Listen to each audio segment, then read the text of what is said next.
Security will be a major issue for the next Swedish Prime Minister, the traditionally neutral Scandinavian nation having submitted an application to join NATO back in May in response to Russia's war in Ukraine.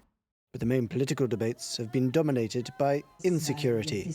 Parties are trying to appear the toughest on criminal gangs, with the population unnerved by a surge of gun violence and settling of scores. 48 people have been shot dead so far this year, already surpassing the total from 2021. And now we see a clear election, more like other European elections, about far-right issues, about culture war issues, and that have changed the dynamic. And if you ask me today, the issue is crime. That is the core issue of the campaign. Protesters took to the streets of Stockholm ahead of the vote, complaining that the climate crisis has barely been discussed.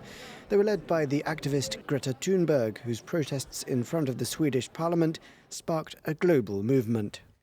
Right now, I think it's important for us as people to go out just before the election to make our voices heard, to show the politicians that the climate and environmental emergency is something that we care about and that we are not going to let them get away with another 4 years of nothing.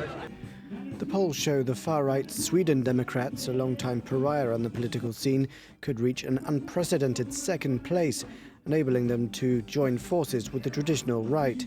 This would give them a chance of toppling the centre-left Social Democrats, who've governed since 2014.